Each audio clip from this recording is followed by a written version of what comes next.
Blood on his shoulder, carousel lights spinning in sickening circles. The woman's scream cut through Christmas music like a knife through silk. Victoria Harrington's hands closed around her daughter's arms, ripping the 5-year-old away from a stranger with enough violence to make the child cry out. The man stumbled backward, canvas jacket worn at the elbows, construction dust on his jeans, palms raised in a gesture older than language itself. Security guards materialized from 3 directions. The crowd pressed inward, smartphones rising like a forest of glowing trees. Someone was live streaming. Multiple someones. This moment would be recorded, dissected, shared, judged by thousands of people who weren't here, who didn't understand, who would reduce complex fear into simple villainy. "Get away from her!" Victoria's voice pitched higher than she'd heard it in decades, raw, with terror that tasted metallic. "What were you doing with my daughter?"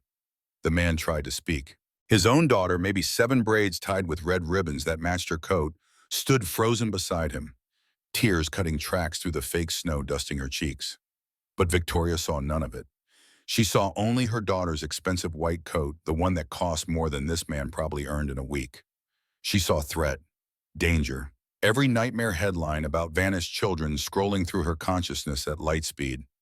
Behind them, the carousel continued its eternal rotation. Mechanical horses rising and falling to music that now sounded like mockery. Fake snow drifted down from hidden machines, settling on hair and shoulders like evidence that would never wash clean. That Friday night at Wonderland Park, Victoria Harrington destroyed an innocent man in front of the world and changed both their lives forever. 10 days earlier, December 5th arrived with rain that turned Portland into a watercolor painting, all running grays and blurred edges. Victoria stood at the 40th floor windows of Harrington Medical Industries, watching weather assault glass that cost more per square foot than most people spent on rent. 7:15 on a Thursday evening. Below, the city glowed with the kind of beauty that only existed from a distance. Her office smelled like expensive coffee and the particular silence that came with working after everyone else had gone home. The presentation for tomorrow's board meeting glowed on 3 different screens, each displaying a different angle of the same argument. Yes, the new cardiac monitoring device was worth the risk. Yes, 18 months of development and $47 million in research would pay off. Yes, she knew what she was doing. Her phone vibrated against the desk. "Mrs. Brennan, the nanny. 3rd call in 20 minutes. Victoria silenced it and returned to slide 32. Market projections rendered in graphs so beautiful, they almost disguised how much money failure would cost. Not just company money, her credibility. 6 years of rebuilding her father's catastrophic mistakes, of proving she deserved the CEO title despite whispers about nepotism and age and the general suspicion that accompanied any woman in power. The door opened without warning. "Victoria." Dorothea Prescott entered with the brisk efficiency of someone who'd survived 3 CEOs and had long since stopped being impressed by corner offices. Mid-40s, impeccably dressed, carrying a tablet like a weapon. "It's 7:30. Olivia asked for you at 5. "I know." Victoria clicked to the next slide. Revenue projections beautifully optimistic. "Tell Mrs. Brennan I'll read to her tomorrow night. 2 stories, 3 if she wants." "You said that Tuesday." "Tomorrow, I mean it." Thea set the tablet on the desk with deliberate force. She drew something today. The screen showed a child's drawing executed in crayon with the wavering confidence of a 5-year-old who was trying very hard to get it right. 2 figures, one large, one small. They stood at opposite ends of the page with an expanse of white paper between them, vast enough to swallow planets. The larger figure wore what might have been a business suit. The smaller clutched what looked like a stuffed animal. Above them, in letters that wandered up and down like a drunk navigating a line, "In Mommy." Victoria looked away before the image could lodge itself somewhere painful. "After tomorrow's meeting, we'll do something special." "You've been saying that since September." Thea collected the tablet, moved toward the door, paused with her hand on the frame in the universal gesture of someone deciding whether honesty was worth the cost. "Your father called again. 5th time this week." Victoria's spine stiffened reflexively. "I'll return it when I have time. He's 83. He had a stroke. Time might not be a resource he has in abundance. Then he should have considered that before nearly destroying this company with his ego and his mistresses and his inability to distinguish between business assets and personal piggy banks. The words emerged colder than intended frost forming in the space between them. I spent 6 years fixing his mistakes. He doesn't get to call now and pretend we're close. Thea studied her with the expression of someone reading a book they'd already finished. You're better at running this company than he ever was, but being good at business doesn't automatically make you good at being human. She left before Victoria could formulate a response that didn't sound offensive. The office expanded in her absence, becoming the kind of space that made you aware of your own breathing. Victoria stood alone with her slides and spreadsheets and projections of a future where everything went according to plan. On her desk, the phone lit up again. Mrs. Brennan confirming that, yes, Olivia was in bed, and no, she hadn't asked for her mother after the fourth time. Victoria deleted the notification and returned to work, because work was something she could control. Work had metrics and objectives and clear definitions of success. Work didn't look at you with disappointed eyes and draw pictures of empty space between mother and daughter. Across the city, in an apartment where rent consumed more than half the monthly budget, Dexter Caldwell knelt on linoleum that had been installed sometime in the previous century and examined the contents of his wallet like a general surveying a battlefield before inevitable defeat. $43 in bills, two 20s, three ones. Enough for groceries if he was strategic. Not enough for the electric bill sitting on the counter, red print screaming about disconnection dates. Definitely not enough for the permission slip Maya had brought home from school, the one that required $75 for the field trip to Wonderland Park, that apparently every single one of her classmates was attending. The apartment smelled like dinner chicken, stretched with rice and frozen vegetables, a meal calculated to last 3 days if nobody got too hungry. Maya sat at the kitchen table working through math homework with the methodical precision she'd inherited from her mother. 7 years old, and already she approached problems the way Sarah had, break them into manageable pieces, solve each piece, refuse to proceed until everything made sense. Sarah. 3 years gone, and her absence still had weight, still occupied space in the apartment, like furniture you kept moving around but could never quite remove. Dex closed his wallet and stood joints protesting with the specific ache of a 38-year-old body that had already accumulated a decade of hard labor. The shrapnel lodged in his left thigh from the IED outside Fallujah. The torn rotator cuff from last year's construction accident. The general accumulated damage of someone who traded a medical career for manual work because recertification cost $15,000 and dreams were expensive when survival was negotiable. Maya glanced up from her homework. Daddy, there's something at school. What kind of something? A field trip. Everyone's going to Wonderland Park. She bit her lower lip, a gesture so perfectly Sarah that grief rose up like floodwater with no warning. It's okay if we can't go. I know money is tight right now. 7 years old and already making excuses for his inadequacy, already learning to swallow disappointment like medicine, to accept that wanting things and getting things were different countries with no bridge between them. When is it? Tomorrow, but it costs $75, and that's a lot of money. We'll make it work. The words escaped before his brain could perform the mathematics of impossibility. He had $43. Park admission was $80 for 2 people. Credit card was already over limit. Bank account would trigger overdraft fees if he looked at it wrong. But Maya's face transformed. Doubt blooming into hope, like time-lapse footage of spring arriving after endless winter. She launched herself from the chair and wrapped thin arms around his waist, homework forgotten in the sudden joy of possibility. Really, we can really go. Dex closed his eyes and did the calculation that had nothing to do with money.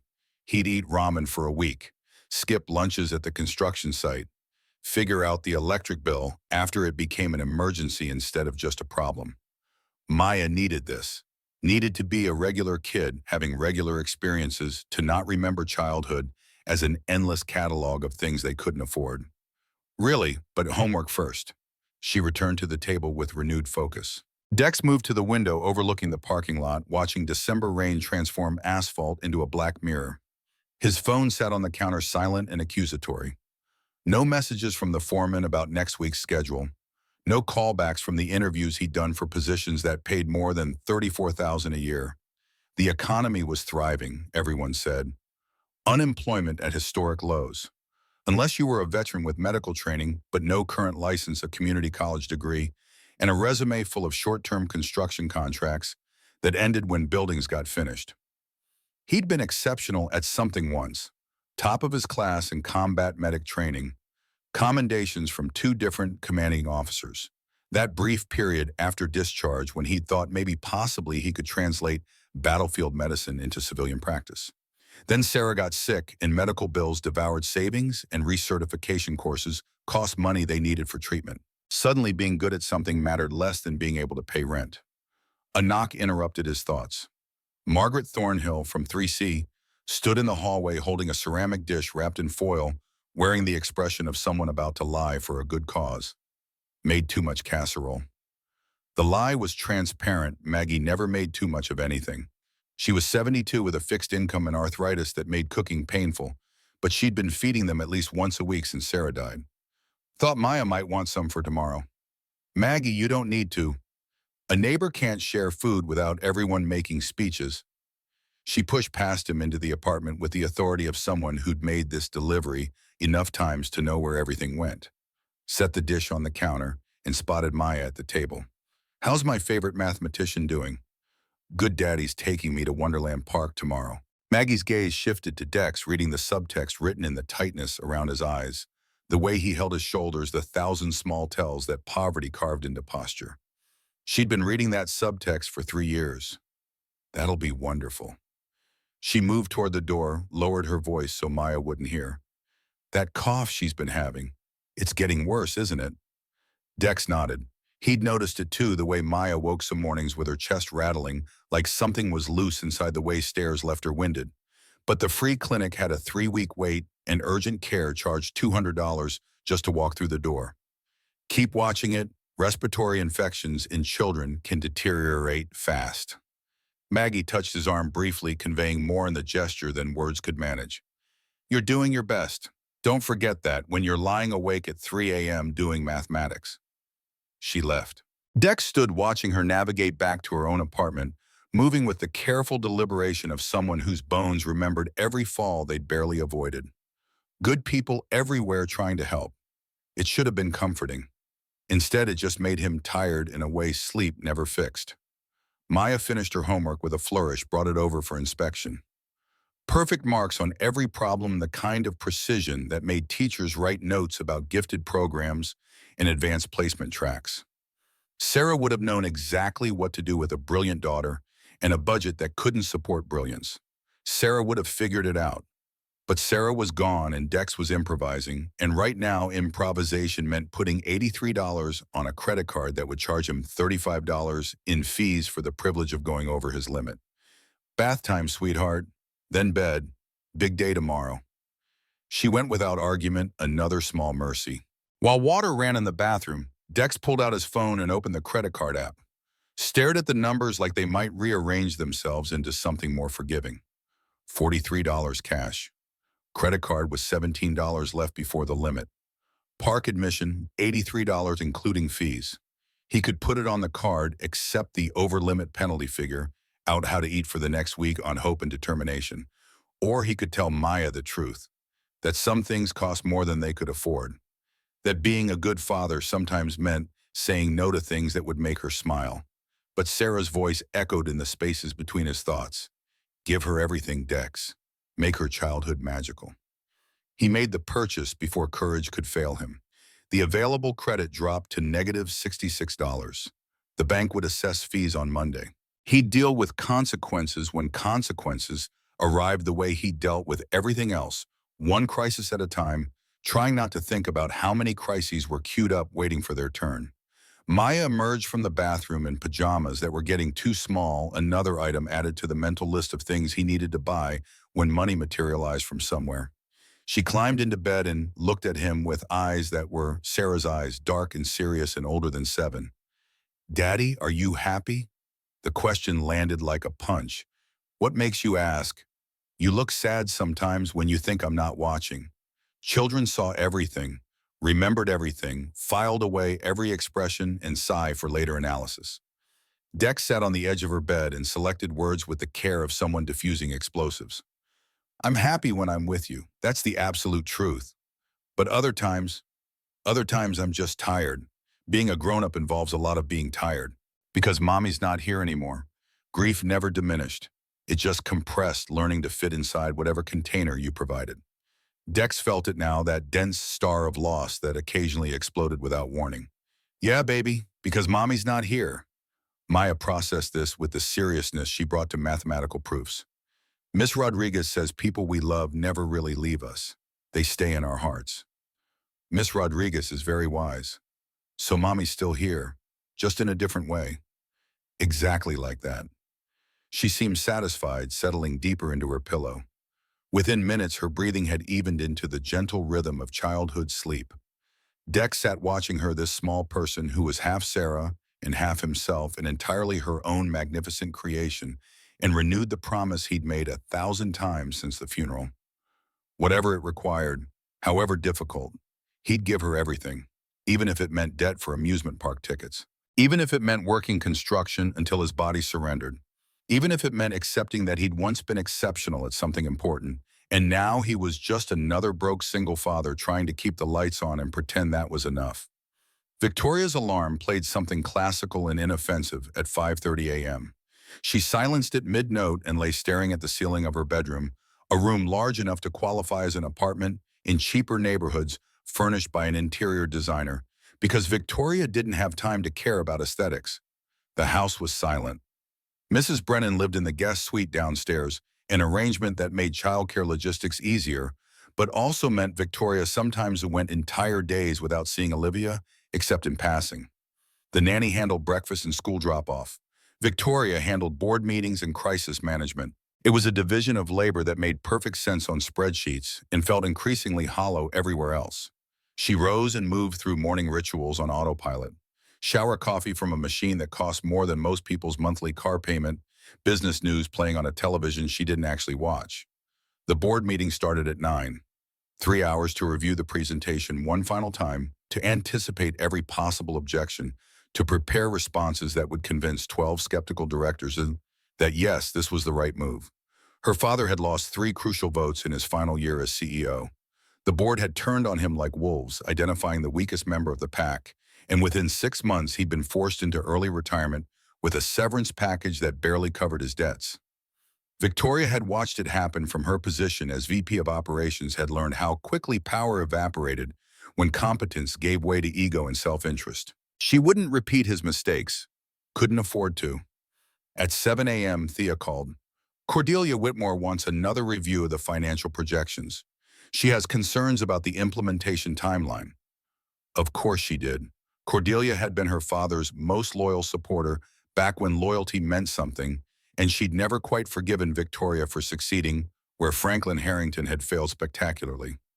Every board meeting included at least one objection from Cordelia, usually delivered with the smile that suggested she was doing Victoria a favor by identifying problems.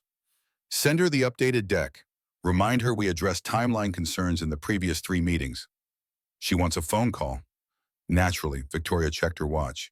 Schedule it for 7:30, 15 minutes maximum.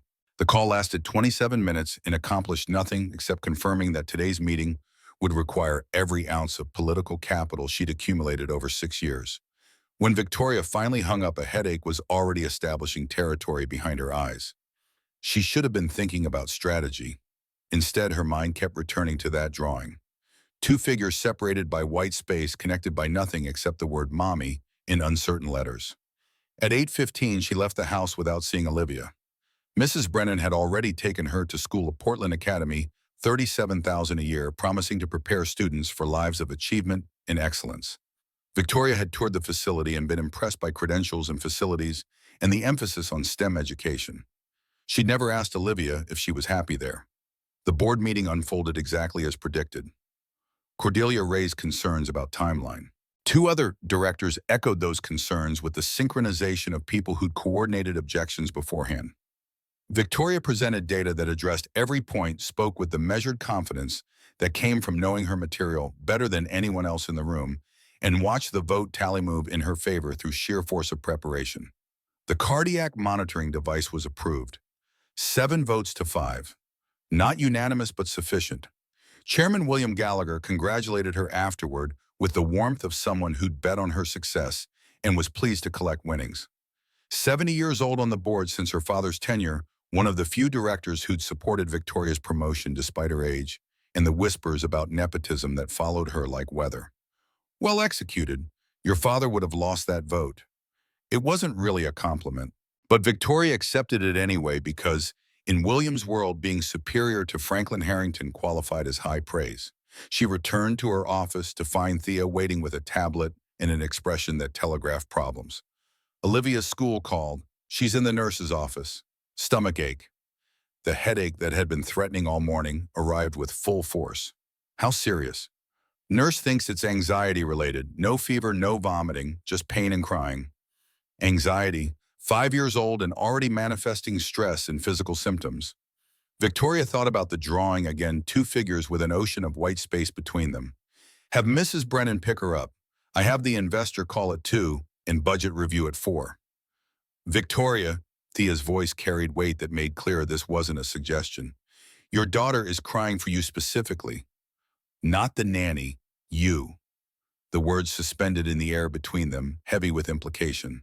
Victoria looked at her calendar, the carefully constructed schedule that left no room for deviation, no space for spontaneity or humanity. The investor call was crucial. The budget review couldn't be rescheduled. Everything was important. Everything was urgent. But Olivia was crying. She closed her laptop with deliberate finality. Reschedule the investor call. Move budget review to Monday. I'm getting my daughter. Thea's face transformed, relief evident in the relaxation of shoulders and jaw. I'll handle everything. Victoria left before second thoughts could establish footholds. The drive to Portland Academy consumed 20 minutes through midday traffic, rain turning streets into obstacle courses that cars navigated with appropriate caution. She parked in the visitor lot and walked across a campus that resembled corporate headquarters more than elementary education. The nurse's office smelled like antiseptic and the particular anxiety that accompanied childhood illness. Olivia sat on the examination table, legs swinging, face blotchy with tears. She looked up when Victoria entered, and something complicated crossed her features, surprise blooming into hope, blooming into uncertainty. Mommy, Victoria crossed the room and pulled her daughter into an embrace that felt simultaneously natural and foreign. When had holding Olivia like this become unusual? When had she delegated physical comfort to hired help? I'm here, sweetheart. Let's go home. The nurse provided paperwork and instructions about monitoring symptoms. Victoria nodded through explanations, one hand on Olivia's shoulder, anchoring them both. They walked to the car together. Olivia's small hand in hers, and Victoria felt emotions she couldn't quite name. Guilt and inadequacy and fierce determination tangled together. In the car, Olivia looked up with serious eyes. Are you mad? Why would I be mad? Because you had to leave work. Brennan always says you're too busy for interruptions. Another stone added to the cairn of guilt Victoria had been constructing for months, years. Since Olivia was born and Victoria had chosen to keep working 70-hour weeks to build the company back from catastrophe, to prove she could be both CEO and mother, even if she was executing both roles poorly. I'm not mad. I'm glad you called. Olivia absorbed this information with the careful consideration of someone testing whether words matched reality. Can we do something together, just us? Victoria thought about the rescheduled investor call, the budget review pushed to Monday, the emails multiplying in her inbox like cells dividing. Then she thought about two figures on opposite sides of a page. What would you like to do? Wonderland Park. Everyone at school talks about it. They have a huge Christmas tree and rides and hot chocolate, and it snows. Fake snow. Synthetic polymer particles designed to create ambiance without inconvenience. Victoria had reviewed the specifications when considering a sponsorship. $30,000 just for the snow machines. But to a 5-year-old, artificial snow might as well be magic. Okay, Wonderland Park. Today, Olivia's face underwent a transformation that made every rescheduled meeting worthwhile. Really just you and me. Just you and me. They stopped home for Olivia to change from her uniform into clothes more appropriate for amusement parks. Mrs. Brennan looked surprised to see Victoria, then pleased when the plan was explained.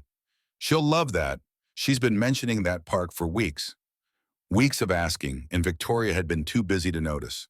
The guilt compounded with interest. They drove to Wonderland Park as December dusk settled over the city in shades of gray and amber. The park occupied 50 acres on Portland's eastern edge, transforming each winter into Christmas-themed destination complete with ice skating holiday markets and enough decorative lights to be visible from orbit. Victoria had attended exactly once 3 years ago for a charity gala when she'd been too junior to decline invitations. The entrance fee was $40 per person.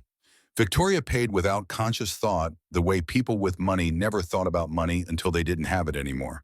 They passed through gates into a landscape of artificial snow and genuine wonder, at least from a child's perspective. Olivia's hand tightened in hers as they walked deeper into the park. Thousands of people moved through decorated pathways, breath visible in cold air. Laughter mixing with Christmas carols played at volumes that suggested joy should be audible from space. The main Christmas tree stood 40 feet tall in the central plaza, decorated with ornaments the size of basketballs and topped with a rotating star that cast light across the crowd like a blessing. They rode the carousel 3 times, purchased hot chocolate that tasted like sugar, and nostalgia transformed into liquid form. Watched performers dressed as elves execute a play about Christmas spirit that involves surprising amounts of physical comedy and audience participation. Olivia laughed. The sound cut through Victoria's carefully constructed defenses and lodged somewhere painful in her chest, precious and aching at once. At 7 p.m., Victoria's phone rang. She'd been ignoring it for 2 hours, letting calls roll to voicemail and emails accumulate unread. But this was Thea's personal cell reserved for genuine emergencies. The FDA sent formal notice. They want to review the cardiac device approval process. Concerns about data integrity. Victoria closed her eyes. Timeline warning. Monday morning early. They're sending an inspection team, which meant spending the weekend preparing responses, gathering documentation, potentially rebuilding the entire approval strategy. The device launch she'd invested 18 months building was suddenly in jeopardy. I'll handle it. Sunday evening, assemble everyone from development and regulatory. Full preparation session. I'm sorry, Victoria. Not your fault. I'll call you in an hour. She ended the call and stood in the middle of Wonderland Park, surrounded by families, having uncomplicated fun, feeling the weight of responsibility settle back onto her shoulders like a familiar coat that never quite fit right. But Olivia was tugging her hand, pointing towards something in the distance. Mommy, look, snow, not snow, synthetic polymer particles creating the illusion of precipitation without the inconvenience of actual weather. But Victoria nodded and smiled and let her daughter pull her toward the fake snow, because sometimes pretending was sufficient. They stayed until 8:30, longer than Victoria had planned. Walking back to the parking lot, Olivia looked up with eyes that held questions adults spent lifetimes trying to answer. Mommy, can we do this again? Victoria thought about FDA investigations and board meetings and investor calls, about the carefully constructed schedule that left no room for spontaneity, for joy, for being present in moments that mattered more than quarterly earnings reports. Yes, sweetheart, I promise. Olivia seemed satisfied, settling into her car seat with the drowsy contentment of a child who'd had a good day. Victoria drove them home through Friday evening traffic, and for the first time in months, years, she felt like she was moving towards something instead of just running from failure. It wouldn't last. The FDA investigation would consume her weekend. Board meetings would resume Monday. The careful balance between CEO and mother would tip back toward work because work was urgent and Olivia was patient, and it was easy to mistake patience for not needing attention. But tonight she'd kept a promise. For now, that would have to be enough. December 15th arrived with freezing rain that transformed Portland into a test of faith, faith that roads wouldn't become ice rinks, that construction sites wouldn't become mud pits, that the universe occasionally cooperated with people who couldn't afford Plan B. Dex woke at 5:30 to water drumming against the apartment's single window, a rhythm that promised today would be uncomfortable in specific ways. But today wasn't about comfort. Today was about keeping promises to a 7-year-old who'd been marking this date on the calendar with increasingly elaborate decorations for the past week. Maya was already awake when he emerged from his bedroom dressed in her best outfit, pink sweater, with a unicorn across the front, jeans that were getting too short but would survive another month if luck held. She'd attempted her own hair, and gotten halfway through before the pattern collapsed into chaos. "Let me fix that, sweetheart." She sat at the kitchen table while he worked through tangles with patient fingers, rebuilding the braid, using muscle memory from watching Sarah do this exact thing hundreds of times. Sarah, who'd made complicated hairstyles look effortless, who'd made parenting seem like something you could be naturally good at instead of constantly improvising around inadequacy. "Are we still going even with the rain?" "Rain or shine, I promised." Her smile could have powered the building for a week. Dex felt the weight of the Max credit card in his wallet, the $35 overdraft fee that would hit Monday, the electric bill he still hadn't solved. None of it mattered as much as that smile. None of it could matter. They ate breakfast together, toaster waffles, elevated by syrup that made them feel almost extravagant. Dex tried not to think about how the same box of waffles had jumped $2 in price this month. Inflation was killing families like his, the ones who lived in the narrow space between paycheck and catastrophe. But thinking about economics didn't put food on the table, so he compartmentalized the worry with everything else that couldn't be immediately fixed. At noon, they caught the bus to Wonderland Park. Maya pressed against the window, watching the city roll past, pointing out Christmas decorations like a tour guide cataloging miracles. Inflatable Santas on balconies, light displays in store windows.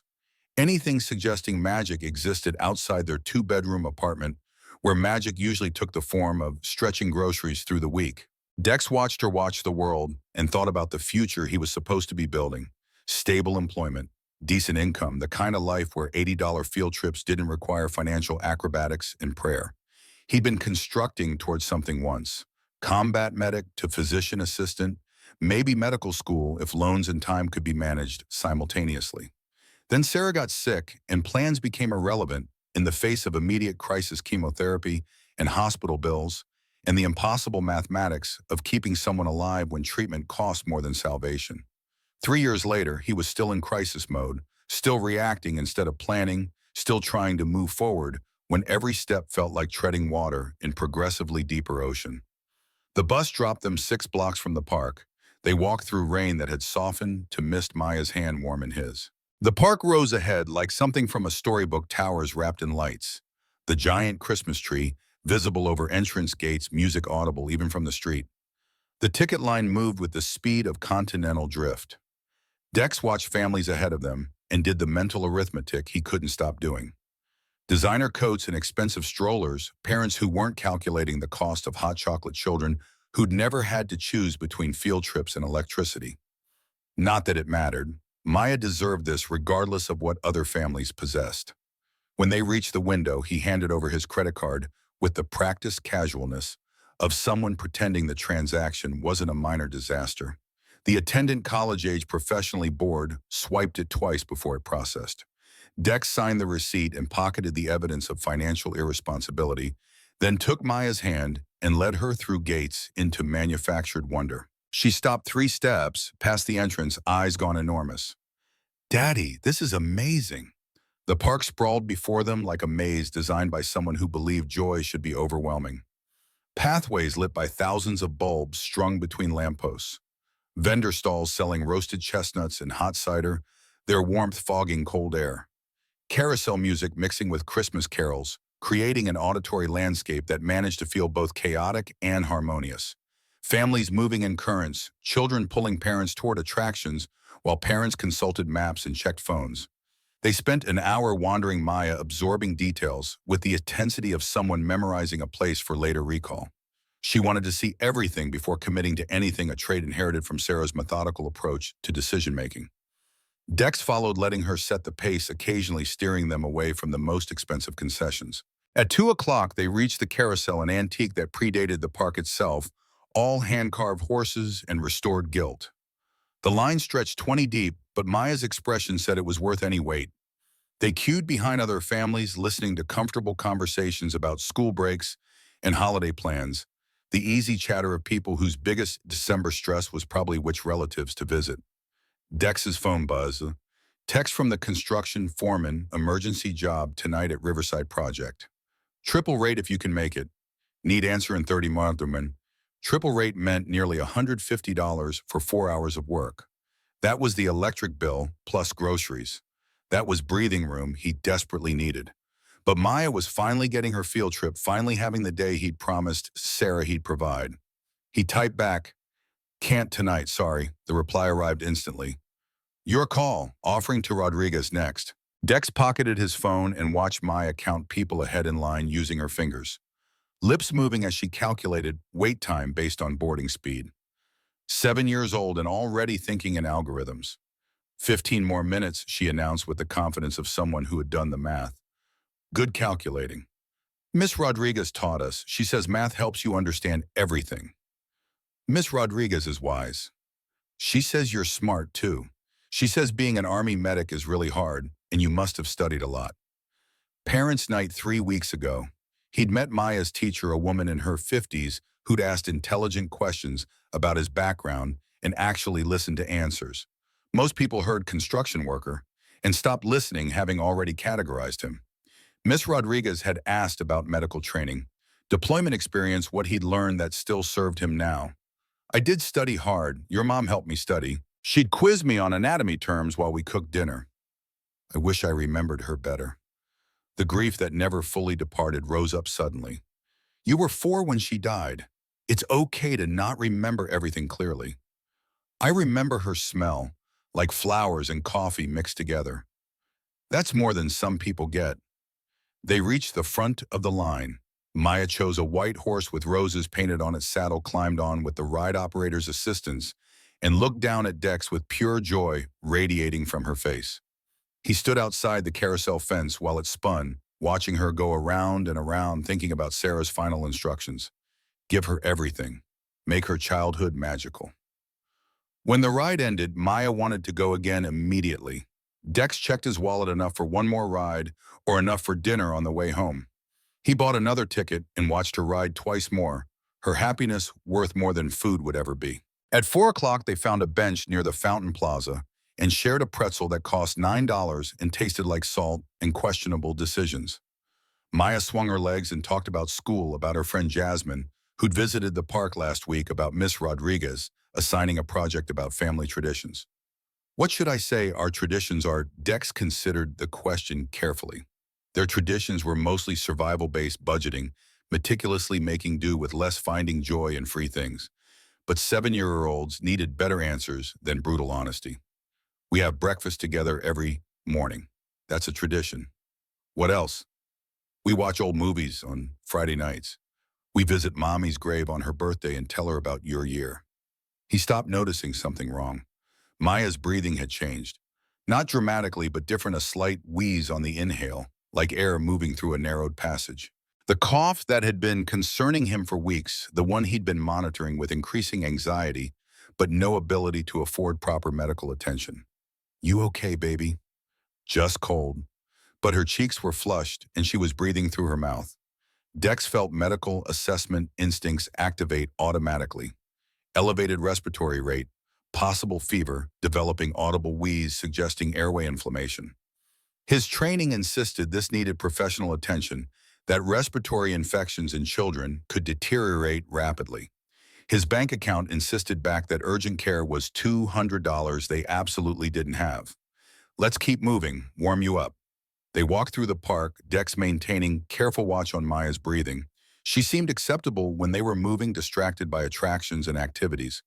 But when they stopped to rest, she'd start coughing, dry, unproductive coughs that sounded wrong to ears trained to assess battlefield casualties. At 6 o'clock, they bought hot chocolate because warmth might help her chest.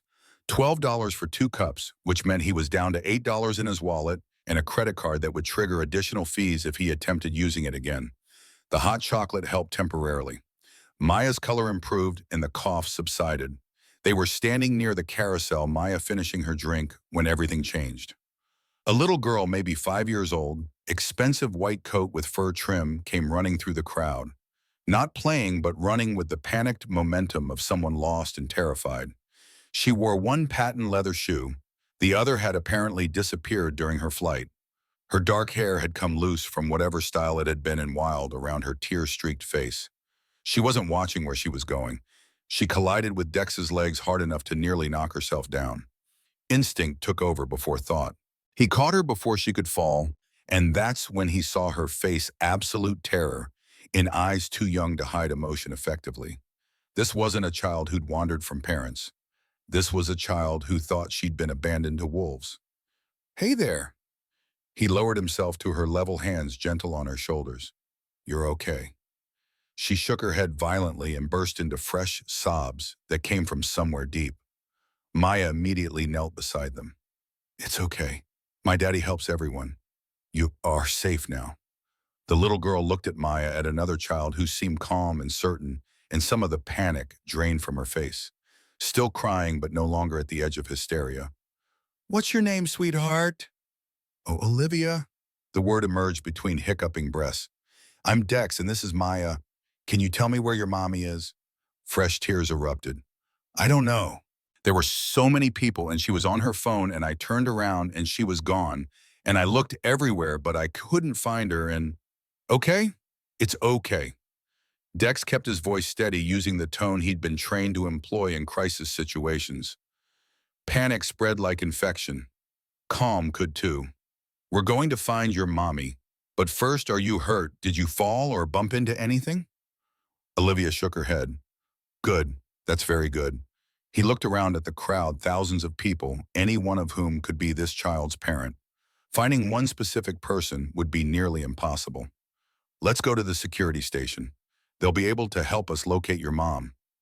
He stood and Olivia immediately reached for his hand, her small fingers closing around his with desperate trust that hit him somewhere in the chest.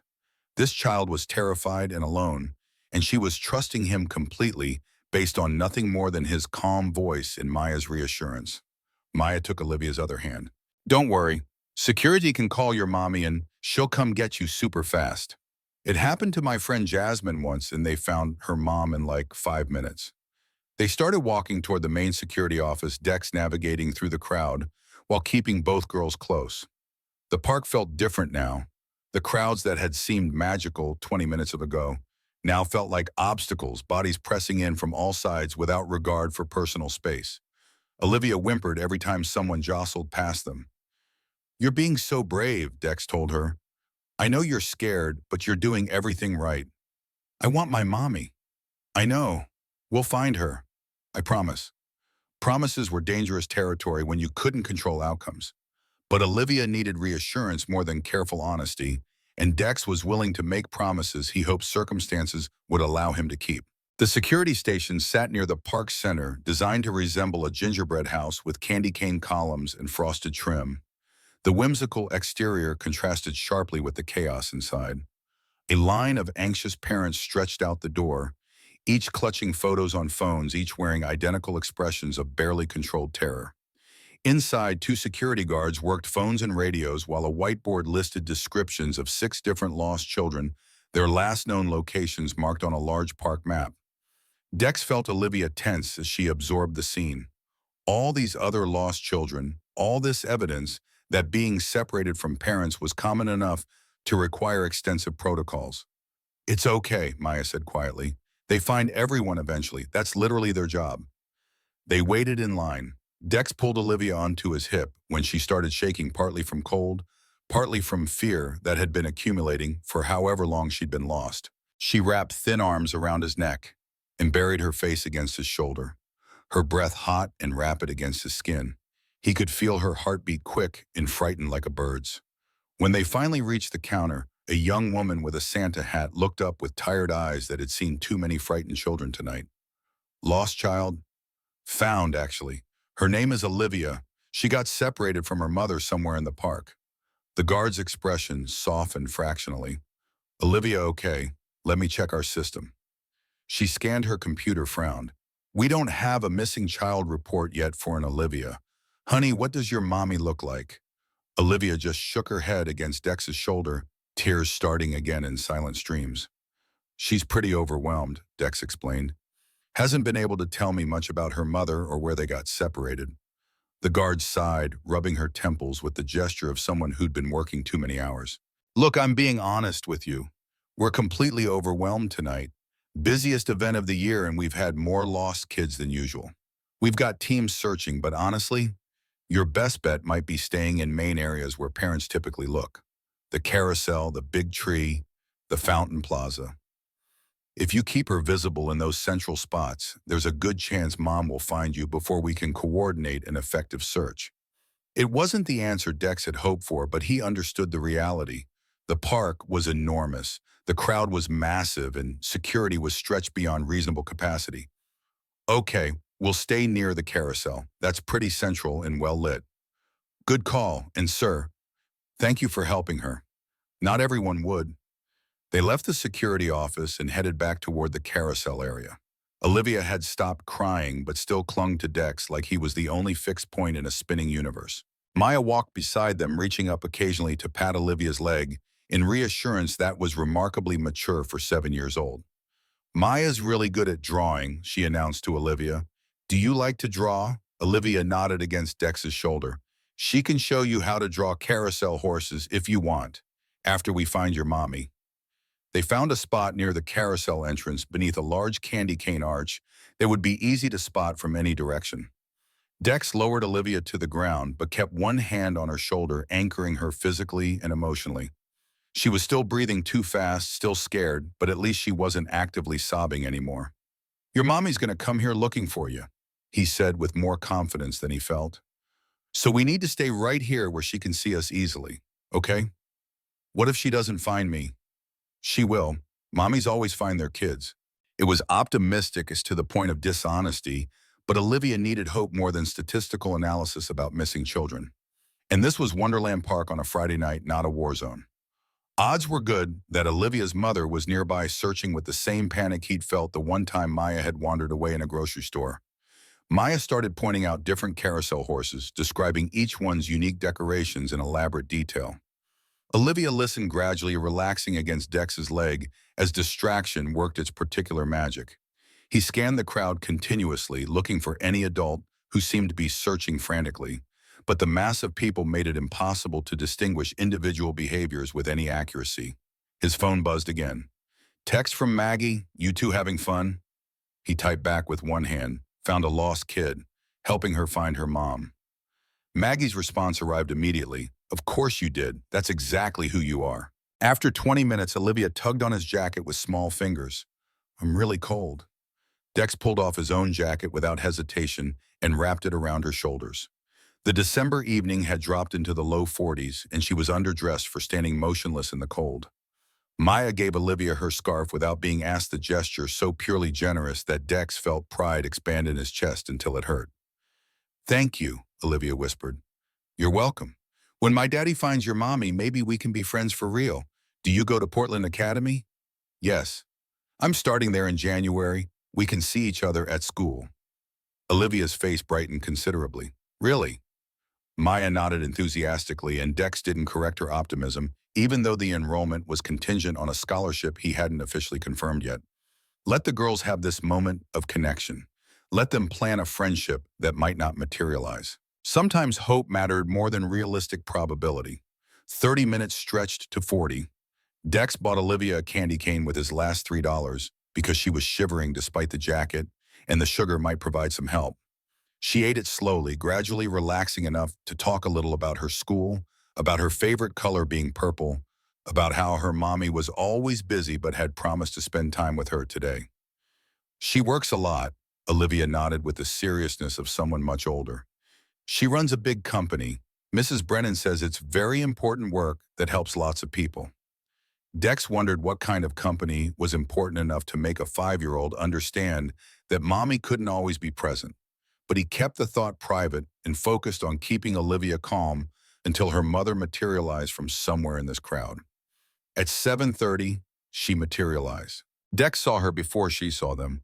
A woman in her 30s, designer coat and heels that were completely inappropriate for an amusement park, pushing through the crowd with the desperate momentum of someone who'd been searching for an eternity measured in heartbeats. Her hair had come loose from its pins, her makeup was streaked, and her face held an expression Dex recognized from the mirror 3 years ago when Maya had disappeared in that grocery store. Terror. Pure, undiluted parental terror that stripped away everything except primal need. She spotted Olivia, and something in her face transformed. Relief, yes, but also something darker and more complicated. Her eyes locked on Dex on him, holding her daughter, both girls wearing articles of his and Maya's clothing, and he watched her thought process happen in real time, saw it written across her features like subtitles. Fear converting to rage, panic becoming accusation, logic surrendering to instinct. She was running now, and Dex had approximately 2 seconds to think this is going to end badly before she reached them. "Get your hands off my daughter." The words erupted as a scream that cut through Christmas music and crowd noise like a knife through silk. Victoria Harrington, because this had to be Victoria Harrington, the CEO whose face appeared regularly in Portland business news, grabbed Olivia and yanked her away from Dex, with enough violence to make the child cry out in surprise and pain. Dex stepped back immediately, hands rising in automatic surrender. "Ma'am, wait. Don't touch her. Don't you ever touch my daughter." The crowd pressed inward, phones materializing like spontaneous generation. Someone was live streaming. Multiple someones. Dex could see it happening, the narrative forming before his eyes, like a photograph developing in a darkroom. Rich woman's daughter. Poor man in worn work clothes. The optics were bad, regardless of truth, but not catastrophic in the way they could have been. Still, the assumption stung. The immediate leap to danger to threat based on appearance alone. Maya started crying, scared by the shouting and the sudden transformation of helping into something that looked like crime. Olivia was sobbing in her mother's arms, trying to say something, but unable to get words past the tears and confusion. Victoria wasn't listening. She was only seeing threat responding to terror, with accusation projecting every nightmare headline about lost children onto this moment without room for alternative interpretations. Security guards converged from multiple directions, radios crackling with urgent traffic. The crowd formed a circle around them, spectators at a gladiatorial event that entertainment culture had trained them to document rather than interrupt. Dex stood frozen in the center of it all, hands still raised, watching his good deed transform into something ugly and irreversible. This was how it ended. Not with gratitude, but with suspicion. Not with thanks, but with blame. Not with justice, but with the kind of assumption that followed poor people through America like weather they couldn't escape. He'd helped a lost child find her mother, and the world had decided he was a predator. Maya pressed against his leg, crying. Olivia was trying to speak, but her mother wasn't hearing through the adrenaline and fear. Security was asking questions. The crowd was recording everything. Christmas lights continued spinning overhead like nothing had changed, like the world hadn't just fractured along fault lines of class and assumption. Dex stood there with his hands up and his daughter crying, and wondered how kindness had become evidence of guilt, how doing the right thing had become proof of wrong. The security office smelled like burned coffee and institutional anxiety. Victoria sat in a plastic chair designed to punish comfort. Olivia clutched against her chest so tightly the child's breathing came in shallow gasps. Her heart was still racing from the adrenaline surge, that chemical flood that transformed rational thought into pure mammalian protection instinct. Across the cramped room, the man Dex, he'd said his name was Dex Caldwell, sat with his daughter beside him. The little girl had stopped crying, but her face remained blotchy, streaked with tears. She kept glancing at Olivia with wounded confusion, unable to comprehend why their kindness had been rewarded with violence. 3 security guards occupied the remaining space. One reviewed footage on a wall-mounted monitor. Another spoke quietly into a radio. The third officer, Davis, according to his name tag, stood between Victoria and Dex like a referee in a boxing match. Neither participant had agreed to enter. The monitor showed grainy footage from multiple camera angles. Victoria watched herself on screen, phone pressed to her ear. Olivia beside her watched Olivia take 3 steps, then 5, then vanish into the crowd, while Victoria's attention remained fixed on whatever call had seemed urgent enough to justify divided attention. The sick feeling in her stomach intensified exponentially. Next angle, Olivia running through the crowd, terror visible, even in low-resolution footage, colliding with Dex's legs. Him kneeling immediately, his body language careful and non-threatening. Maya joining them, the 3 of them conversing for a moment, before Dex lifted Olivia and they started walking with clear purpose. "That's them heading to our office," Officer Davis said. "Timestamp shows 17 minutes from initial contact to arrival here." They waited in line, spoke to Officer Martinez, then proceeded to the carousel area exactly as instructed. More footage, Dex and the girls near the carousel, him wrapping his jacket around Olivia. Maya giving her scarf. The three of them standing together, Dex scanning the crowd with systematic attention that suggested training discipline, someone who knew how to search for specific targets. Victoria watched herself appear on screen, watched herself run toward them, watched the precise moment her fear became fury, her terror transmuting into accusation, because that transformation was easier than processing her own failure. The video had no audio, but it didn't require it. Her body language narrated the story clearly. Aggressive, attacking, transforming a good Samaritan into a threat because she couldn't process her own guilt fast enough to see what was actually happening. Officer Davis paused the footage. Mrs. Harrington, I need to be absolutely clear about what we're documenting here. Mr. Caldwell found your daughter, brought her to security, and waited in a highly visible location for you to locate her. At no point did he attempt to leave the park or take her anywhere isolated or concerning. His behavior is entirely consistent with someone helping a lost child, not someone with malicious intent of any kind. The words landed like physical blows administered with surgical precision. Victoria's arms tightened around Olivia reflexively, involuntarily. I didn't know that. I just saw a stranger holding my daughter. I understand your initial reaction, but you need to understand that your accusations, particularly given that they occurred in public and were recorded by multiple individuals, have serious consequences.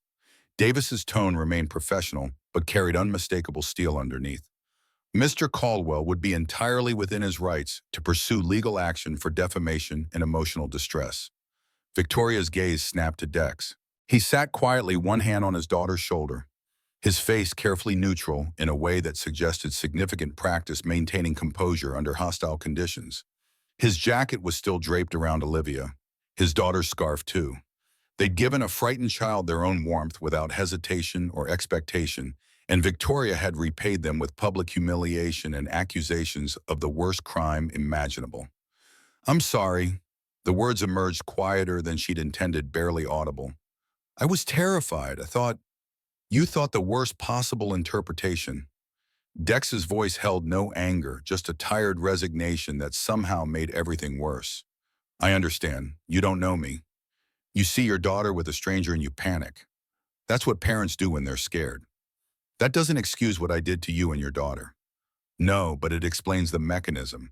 Understanding doesn't equal forgiveness, but it's a starting place. Olivia stirred against Victoria's chest, her voice muffled by fabric. Mommy, please stop. He helped me. He and Maya were so nice. They didn't do anything wrong. They were trying to help.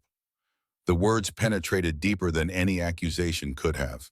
Victoria loosened her grip enough for Olivia to breathe normally enough to see her daughter's tear-streaked face clearly. Tell me what happened, baby. Everything. From the beginning.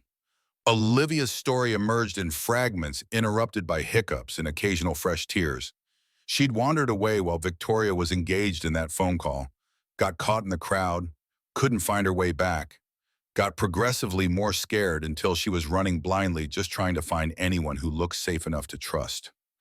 And then I crashed into Dex, and Maya was there, and they said they'd help me find you. We went to the security place, but there were lots of people waiting, so we went to the carousel like they told us because that's where you'd probably look.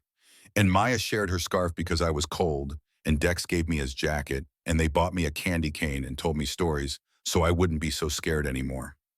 Each detail added another layer to Victoria's shame, building it up like sediment until the weight became almost unbearable. These strangers had done everything right, had kept her daughter safe and calm and hopeful while Victoria had been running through the park in blind panic, and she'd thanked them by screaming accusations in front of hundreds of witnesses with recording devices. Officer Davis's radio crackled urgently. He stepped aside to take the call, his expression shifting into something more serious, more complicated. When he returned, he addressed Victoria directly with careful formality. Ma'am, we have a developing situation. A video of the confrontation has been posted online and is being shared rapidly across multiple platforms. Our public relations team is requesting that we handle this matter with extreme care. Victoria's blood went cold, actual temperature dropping. A video? Multiple videos, actually. Several individuals recorded the incident from different angles. One has already surpassed 50,000 views and is accelerating. Of course, because this was the world they inhabited now. where every mistake became public entertainment, where context meant nothing compared to the visceral satisfaction of watching someone powerful get taken down, where nuance died in favor of hot takes in viral moments. She was going to be on the news. The board was going to see this. Her carefully constructed image, competent CEO woman who had everything under control, would be replaced by footage of her attacking an innocent man who'd helped her daughter. Everything she'd built over 6 years could collapse because of 60 seconds of panic captured from multiple angles. I need to make this right.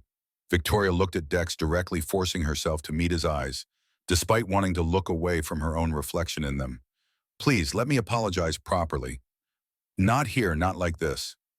You just did apologize. Not adequately, not in a way that balances what I did to you.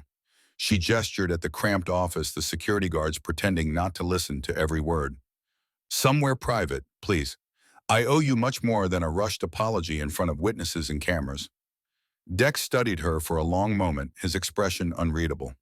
Whatever he saw on her face must have convinced him of something because he nodded slowly with visible reluctance.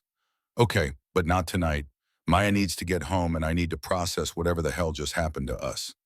Tomorrow then, whenever you're available and willing, I'll come to you wherever is convenient.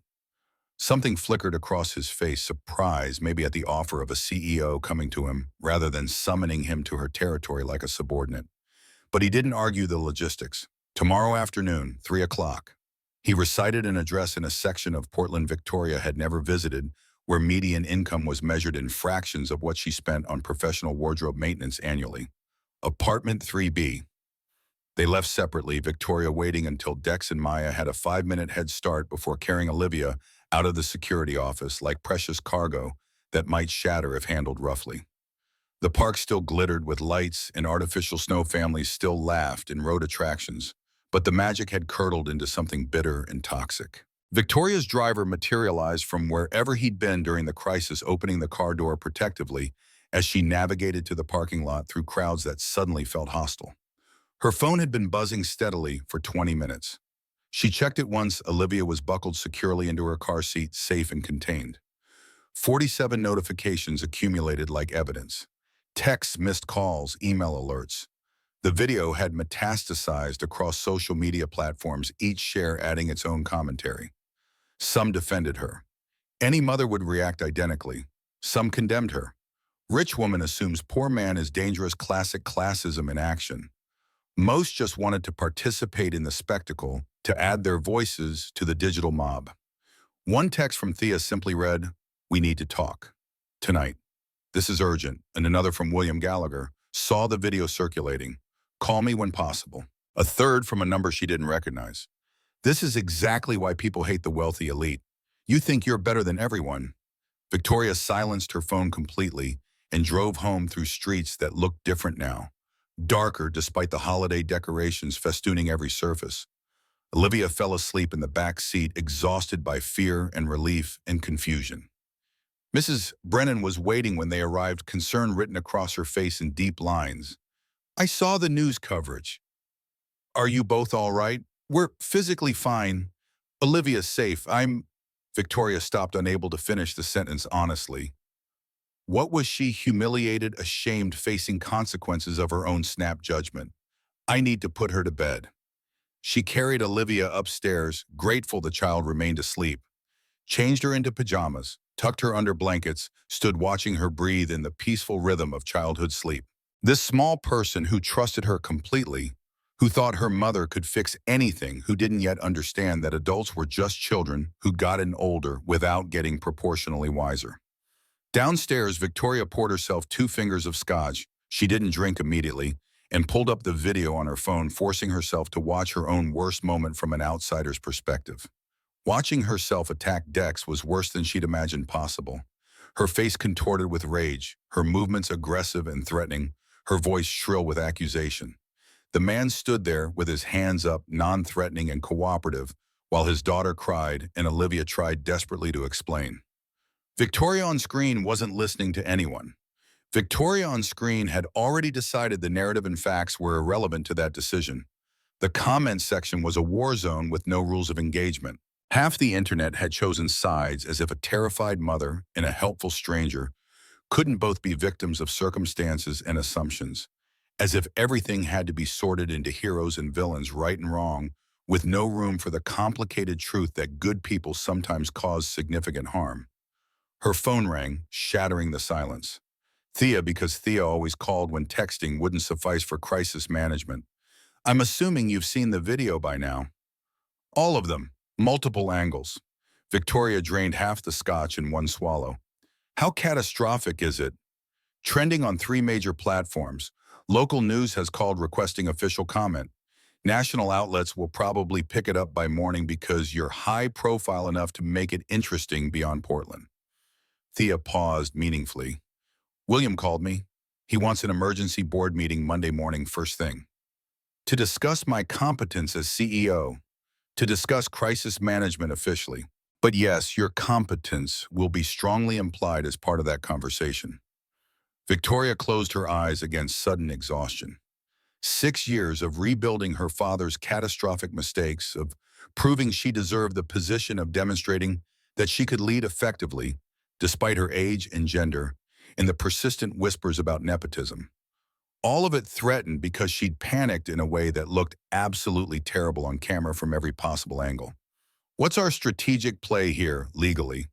My strong advice is to have the company's attorneys reach out to Mr. Caldwell with a substantial settlement offer. 6 figures comprehensive non-disclosure agreement, make this disappear quietly and completely.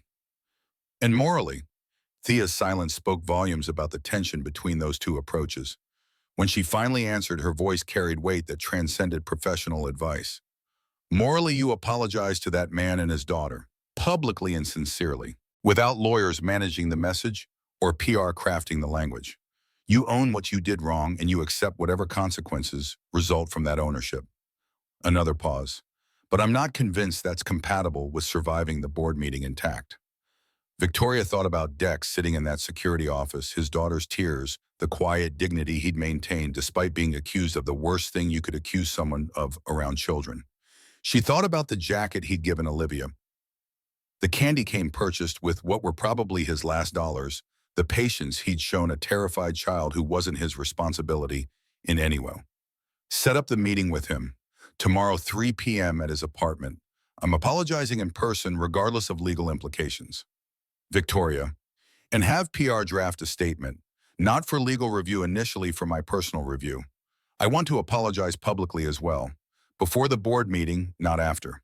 Oh, that's not advisable from a liability standpoint whatsoever. I don't care about liability strategy right now. That man helped my daughter and I attacked him publicly.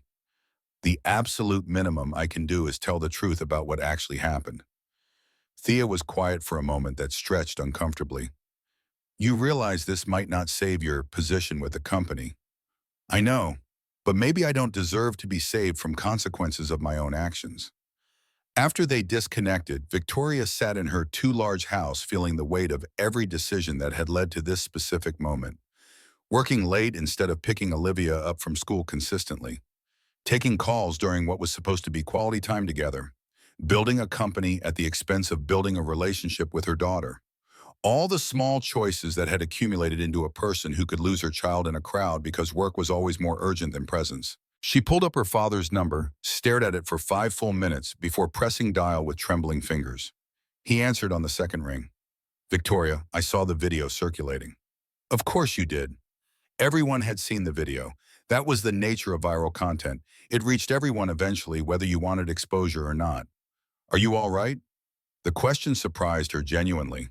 Franklin Harrington wasn't known for inquiring about emotional states. He dealt in facts and strategies, in ways to turn situations to competitive advantage. I'm fine physically. Olivia's fine. My career might not survive, but we're unharmed. The board will try to weaponize this against you. I know that. They've been searching for an excuse since you took over. They never fully accepted that you were considerably better at this job than I ever was. He cleared his throat, the sound of an old man confronting uncomfortable truths. Though you are better. You've accomplished things with the company I could never have managed. Victoria felt tears prick her eyes unexpectedly. You've never said that before explicitly. I should have. Your mother would have wanted me to. Another pause. She would have been extraordinarily proud of who you became, even if who you became is someone who works too much and panics in amusement parks. I accused an innocent man of kidnapping in front of hundreds of people with cameras. You made a mistake. Humans make mistakes constantly. The measure isn't perfection, it's what you do after you realize you failed. They talked for another 20 minutes, the longest conversation they'd had since her mother's funeral 22 years ago. When Victoria finally hung up, she felt something shift inside her. Not resolution exactly, but a willingness to face consequences instead of hiding behind lawyers and PR statements and corporate liability strategies. She finished the scotch and went upstairs to check on Olivia one more time. Her daughter slept peacefully, unaware of the storm her mother had created. Victoria sat on the edge of the bed, watching her breathe, and made a promise that felt more binding than any contract she'd ever signed for the company. Whatever happened with the board, whatever consequences emerged from tonight, she would do better, be better, show up more consistently, work less obsessively. Remember that success meant nothing if you lost the people who mattered most while chasing it relentlessly. Starting with making things right with Dex Caldwell. The address Dex had provided led to a neighborhood where prosperity was measured in functioning appliances and rent paid consistently on time. Victoria drove herself, having left her driver at home because showing up with hired help to apologize felt like bringing weapons to a peace negotiation. Her Mercedes looked obscene, parked among 10-year-old Hondas and trucks held together by rust and determination and prayer. The apartment building was old but maintained with visible care paint, fading but not peeling stairs, worn but structurally sound, the kind of place where people did their best with severely limited resources. Victoria climbed to the third floor and found 3B, took a breath that didn't quite fill her lungs, knocked. Dex answered, wearing jeans and a t-shirt that had been washed so many times the graphics had faded to ghosts of their original design. Up close, away from the chaos of the previous night, Victoria could see details she'd missed. The scar on his forearm that looked military in origin. The way he held himself with bearing that suggested extensive training discipline, someone who'd been taught to assess threats automatically and respond accordingly. She'd accused this man of being a predator. She'd looked at someone who'd literally fought for his country and decided he was dangerous based on nothing but appearance and class assumption. Mrs. Harrington, his voice was carefully neutral, giving nothing away. Ms., actually. I never married. But please call me Victoria. He stepped aside to let her enter. The apartment was small, living room, kitchen, narrow hallway, presumably leading to bedrooms.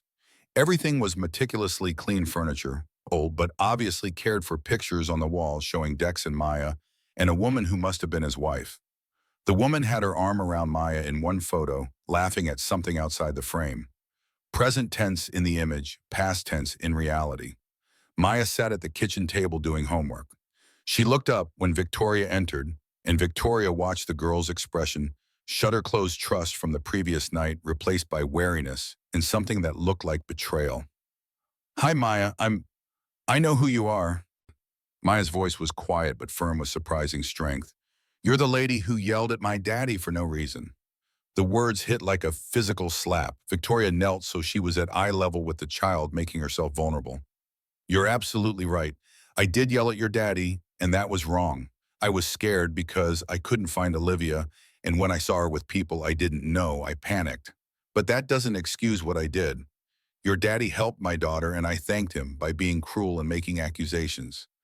I'm very sorry for that. Maya studied her with eyes too old for 7 years, eyes that had already seen too much loss and disappointment. Did you mean the things you said about him being bad? No, I didn't mean them. I was completely wrong.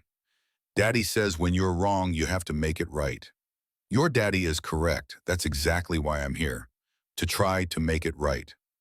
Maya seemed to consider this with visible deliberation, then nodded slowly.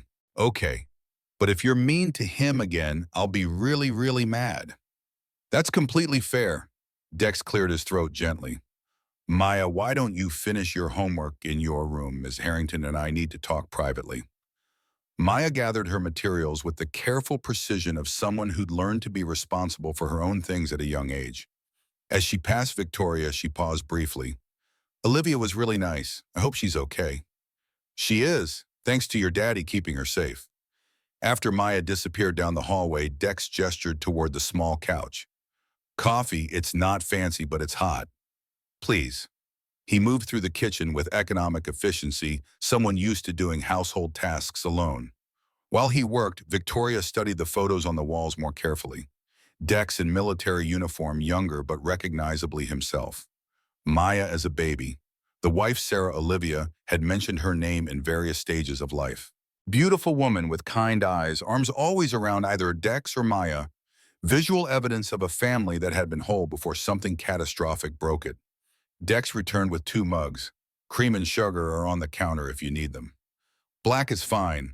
Victoria wrapped her hands around the mug, using it as a prop to delay the inevitable difficult conversation. Your wife, when did she pass? 3 years ago, cancer took her. I'm sorry, that must have been. She stopped recognizing platitude when she heard it. There's nothing I can say that isn't inadequate. Loss is loss. Yeah. He sat in the chair across from her, maintaining distance deliberately. You lost someone too. I saw it in your face last night, that fear. You've experienced what it feels like to lose control of something critically important. Victoria thought about her mother's funeral, about being 12 years old and watching a casket being lowered into the ground. About her father retreating into work afterward, leaving Victoria to figure out grief alone. About the 1,000 small moments when she'd needed a parent and gotten absence instead. My mother died when I was 12. Car accident. My father shut down emotionally after that. I learned early that you can't trust people to stay. So when Olivia disappeared, it triggered that old wound deeply. Among other things, Victoria set down her coffee, meeting his eyes. I need to tell you what I came here to say. Not because my lawyers advised it, they actually strongly advised against this, but because it's true and you deserve to hear it directly. Dex weighted his expression, giving nothing away. What I did last night was wrong. Not just mistaken, but harmfully, publicly, catastrophically wrong. You helped my daughter when she was terrified. You kept her safe and calm. You gave her your jacket and bought her candy and told her stories so she wouldn't be scared. And I repaid that kindness by accusing you of something vile. She took a breath, forcing herself to continue with complete honesty. I saw a man in worn work clothes holding my daughter in her expensive coat, and I assumed the worst possible interpretation. I want to say it was just panic, just fear, but I need to acknowledge that class bias played a role in my reaction. Because if you'd been wearing a business suit, I might have approached differently. I might have led with thank you instead of accusations. Dex's jaw tightened, but he didn't interrupt. I can't undo what happened. I can't take back the words or erase the video, but I want you to know that I see what I did. I understand why it was harmful, and I'm genuinely sorry. Not sorry because it's trending on social media or because my board is upset. Sorry because you deserve better, and Maya deserved better, and I failed both of you catastrophically. The silence stretched between them. When Dex finally spoke, his voice was measured and careful.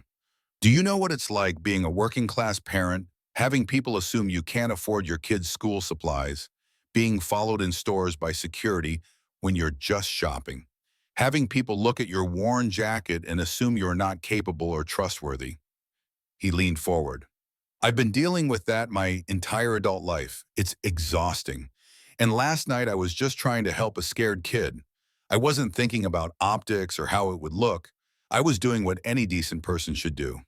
I know, and you shouldn't have to think about optics when doing the right thing. But I do, because people like you exist. People who see threat instead of kindness based on appearance and economic status. He rubbed his face with both hands. I'm not saying you're a monster. I'm saying you're part of a system that's been telling you poor people are dangerous or incompetent since before you were born. Oh. Last night, you acted on conditioning you probably didn't even know you had. Victoria felt tears threatening, but refused to let them fall. This wasn't about her discomfort. This was about listening, about understanding the harm she'd caused. You're right, and I'm sorry. I appreciate that, but sorry doesn't fix the fact that Maya cried herself to sleep last night because she didn't understand why being kind resulted in her daddy being treated like a criminal. The words landed like a physical blow. Victoria thought about Olivia sleeping peacefully, while Maya sobbed about the gross unfairness of two children having completely different experiences of the same event. What can I do to make this right? I know I can't erase what happened, but there has to be something. Dex was quiet for a long moment. You can tell the truth, publicly, not through PR statements or lawyer-approved apologies. In your own words. Tell people what actually happened, that I helped your daughter, that you panicked, that you were wrong. Clear my name the same way you tried to destroy it. I will. I'm releasing a statement today, before the board meeting Monday. And then, what? You go back to your life, and I go back to mine, and Maya still has to explain to her friends why there's a video of her daddy being accused of kidnapping. Victoria had no answer for that. The asymmetry of consequences was staggering. She might lose her job, but she'd still be wealthy, still have options. Dex could lose employment opportunities, face suspicion in his community, carry the stain of accusation even after exoneration. I want to help, not because I'm trying to buy forgiveness, but because it's the least I can do. Medical school, business opportunities, whatever would actually improve your life. Let me do something that matters. I don't want your money. Well, then what do you want? He stood and walked to the window looking out at the parking lot below. When he spoke, his voice was quieter. I want Maya to grow up in a world where kindness isn't punished, where helping someone doesn't result in people assuming the worst about you, where being working class doesn't automatically make you suspect. He turned back to face her. Can you give me that? No, but I can work toward it. I can examine my own biases. I can raise Olivia to be better than I've been. I can use whatever platform I have to push back against assumptions that harm people like you. That's a nice speech, but speeches don't keep food on the table or pay for Maya's medical bills. Victoria blinked. Medical bills? She has asthma, getting worse. I can't afford the medication she needs, can't afford to take her to a specialist. I spent my last dollars at that park yesterday, and now I'm trying to figure out how to keep her lungs functioning on a construction worker's budget. The casual way he delivered devastating information made it worse somehow. This was his reality, choosing between his daughter's health and basic necessities, making impossible calculations that shouldn't be necessary in a country this wealthy. Let me help with that, please. Not as buying forgiveness, but as basic human decency. Maya needs medical care. I can provide it. And what do I give up in exchange? My pride, my sense of self-sufficiency? Nothing. You give up nothing. Victoria leaned forward. Dex, I have resources I don't deserve. I was born into wealth, inherited a company, make more money than any one person needs. You were born into different circumstances, served your country, and now you're struggling despite doing everything right. That's not fair. That's not just. And while I can't fix systemic inequality, I can make sure one 7-year-old gets the medical care she needs. He studied her for a long moment, and Victoria saw the war happening behind his eyes. Pride versus pragmatism. Independence versus his daughter's well-being. The impossible choices poor people had to make while wealthy people waxed philosophical about self-sufficiency. Just the medical bills, nothing else. Okay, just medical. I'll have my assistant connect you with the best pediatric pulmonologist in Portland. All costs covered, no strings attached. Victoria spent Saturday drafting a public statement rejecting PR's sanitized version in favor of her own words. By Sunday morning, it was ready. She posted it to social media and released it through official company channels, then turned off her phone and waited for the explosion. The statement was blunt. On Friday evening at Wonderland Park, I falsely accused Dexter Caldwell of endangering my daughter. The truth is that Mr. Caldwell found my daughter when she was lost and frightened, brought her to security, and waited in a visible location for me to find her. He kept her safe and calm. He behaved with kindness and compassion. I saw a man in worn work clothes holding my daughter in her expensive coat, and I assumed danger instead of help. My reaction was informed by bias, by fear, by panic, and by class prejudice that I didn't even recognize in the moment. I was wrong, completely publicly, harmfully wrong. Mr. Caldwell deserves an apology that matches the volume of my accusations. He is not a threat. He is not dangerous. He is a man who helped a scared child, and I thank him for that. His daughter Maya showed my daughter kindness when she needed it most, and I responded by traumatizing that little girl with my baseless accusations. I'm sorry to both of them. Sorry to everyone who watched that video and saw yet another example of class bias in action. Sorry that doing the right thing resulted in Mr. Caldwell being treated like a criminal. I'm working to be better, to examine my own prejudices, to understand how bias shapes perception. But understanding doesn't erase harm, and I own the harm I caused.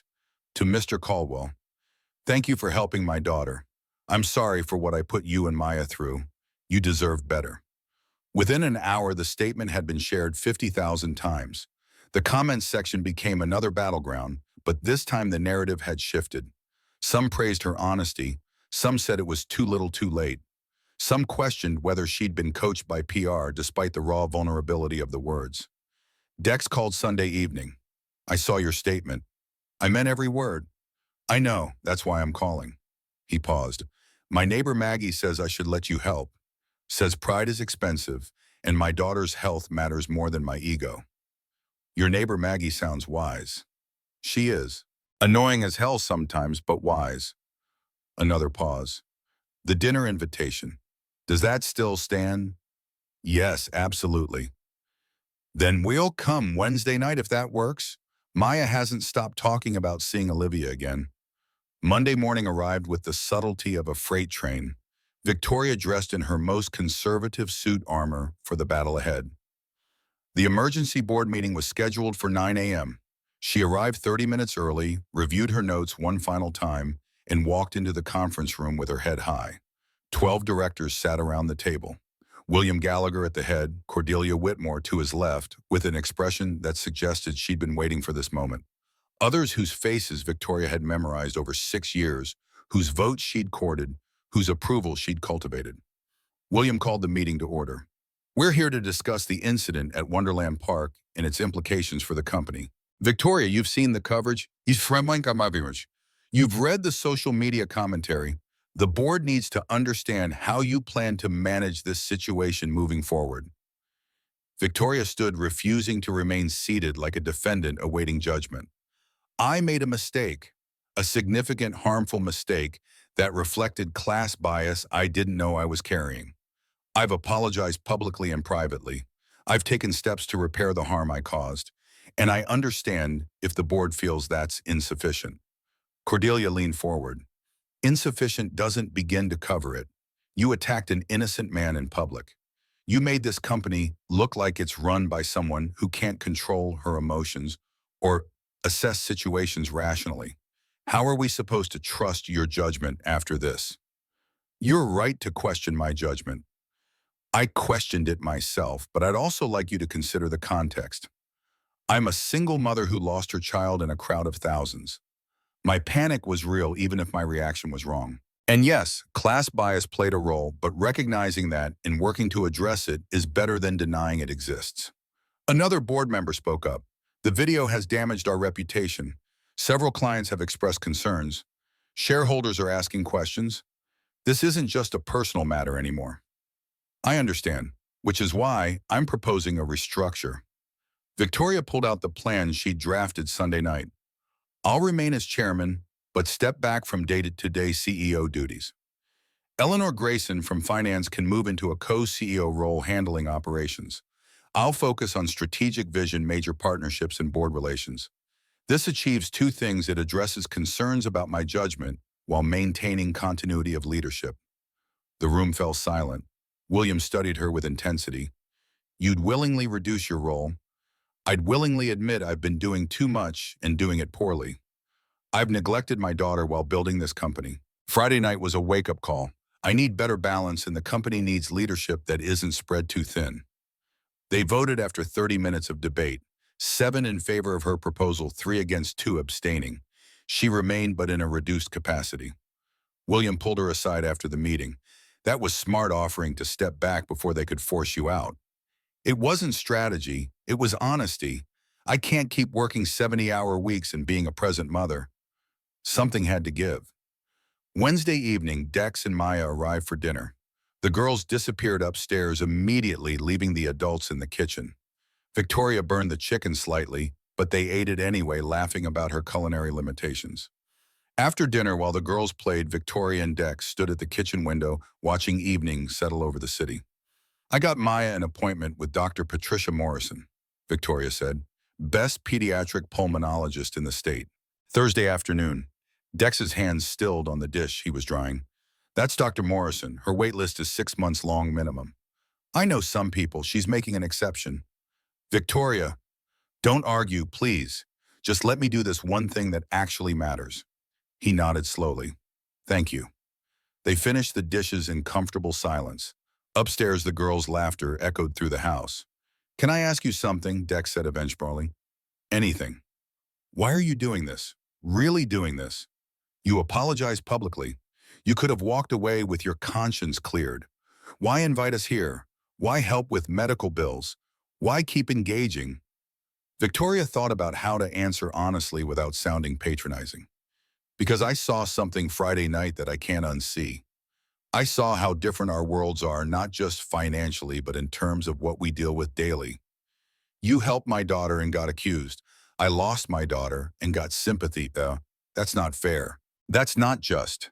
And while I can't fix systemic problems, I can at least acknowledge my role in perpetuating them. That's a very enlightened answer. I don't feel enlightened. I feel like I've been walking around blind for 34 years and suddenly someone turned on the lights. It's uncomfortable, but I prefer seeing the truth even when it's ugly. Dex studied her with those assessing eyes.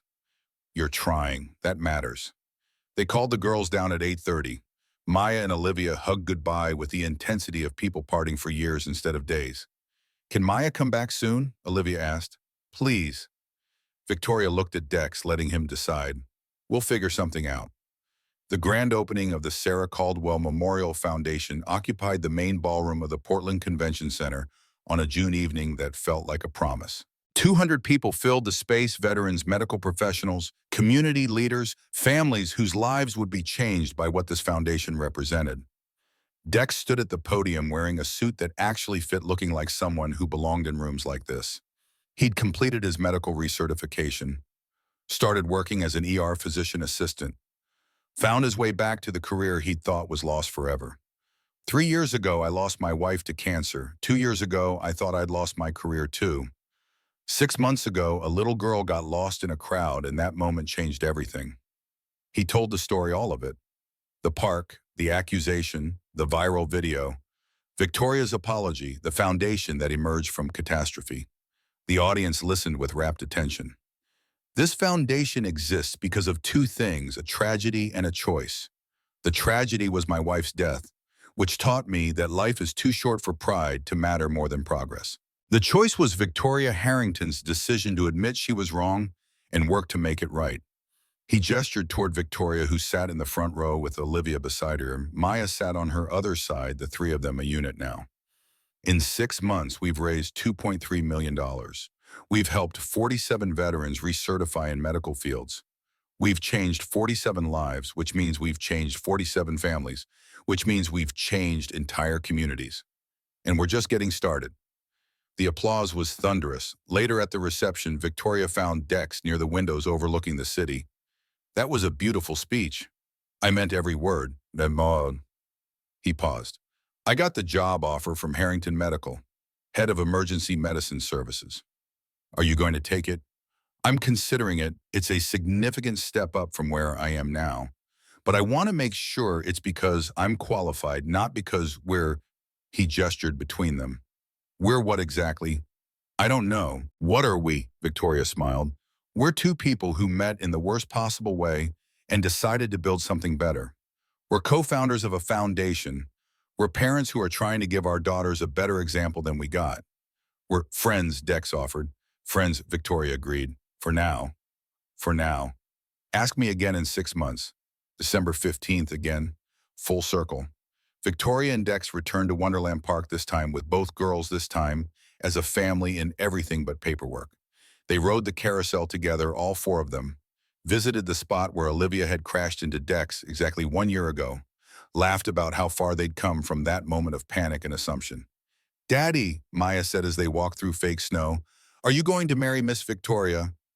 Dex and Victoria exchanged glances. Would that be okay with you? Dex asked. Yes. Then Olivia would really be my sister. Olivia nodded enthusiastically. And we'd all live together. We already basically lived together, Victoria pointed out. They'd moved into a house that was neither her mansion nor his apartment. Something in between, something that belonged to all of them. But it would be official, Maya insisted. Later, after the girls were asleep, Victoria and Dex sat on the couch in their living room. They're not subtle, Dex observed. Not even a little bit. Is it crazy us? Completely crazy. A year ago, you thought I was a classist who tried to destroy your life. I thought you were dangerous. Now we're raising children together. When you put it that way, it sounds impossible. Most good things are impossible until they're not. Victoria took his hand. I love you. I probably have for months. I was just scared to say it. I love you too. Have been since about the third dinner when you burned the chicken and laughed about it instead of pretending it was intentional. They sat in comfortable silence for a while. Should we, Victoria asked eventually, get married? Yeah, I think we should. Not because the girls want it, though, that's a bonus. Because I can't imagine my life without you in it anymore. Then let's do it. Small ceremony, just us and the girls and a few close friends. Perfect. They married on Christmas Day 1 year and 10 days after the night that changed everything. Maya and Olivia served as flower girls. Maggie officiated. Thea and Cordelia attended. The foundation board was there. 50 people who'd been part of their journey from catastrophe to redemption. During the vows, Dex said, "You saw me when I was invisible. You gave me back my calling. You chose to be better when you could have chosen to be defensive. That's who you are, someone who makes the hard choice to grow." Victoria said, "You forgave me when you had every right to hold a grudge. You showed me what real strength looks like, not power or money, but character and kindness. You made me want to be worthy of your forgiveness." After the ceremony, they took a family portrait, all four of them holding hands smiling. Maya insisted they hang it in the foundation office. "So everyone can see what's possible," she explained, "when people choose to be good even when it's hard." The Sarah Caldwell Memorial Foundation had grown beyond anyone's initial projections. They'd helped 523 veterans recertify in medical fields, established scholarship programs at 47 universities, created a network of support that spanned the entire country. Dex was now chief of emergency medicine at Harrington Medical. Victoria had transitioned fully to foundation work, stepping away from the company entirely to focus on what mattered more. Maya was 12, brilliant and kind, and everything Sarah would have been proud of. She wanted to be a doctor like her dad to help people the way he did. Olivia was 10, creative and empathetic, and finally secure in the knowledge that her mother would always choose presence over profit. They returned to Wonderland Park every December 15th, their tradition, their reminder of where they'd started and how far they'd traveled. This year, standing under the carousel lights, Dex pulled Victoria close. "Do you ever think about that night, wonder what would have happened if I'd just taken Maya home instead of helping every day? And I'm grateful you didn't." "Me too." Maya and Olivia ran over excited about riding the carousel.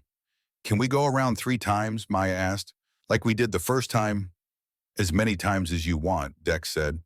They rode the carousel together, all four of them, while fake snow fell and Christmas music played and families moved through the park, creating their own memories. Sometimes the worst moments become the best outcomes, Victoria thought. Sometimes mistakes open doors that would have stayed closed otherwise. Sometimes the people you meet in crisis become the people you can't imagine living without. She'd accused Dex of being a predator. He'd forgiven her and built a life with her anyway. That was the real miracle. Not the foundation or the money or the careers. The miracle was that kindness had won. That forgiveness had triumphed over fear.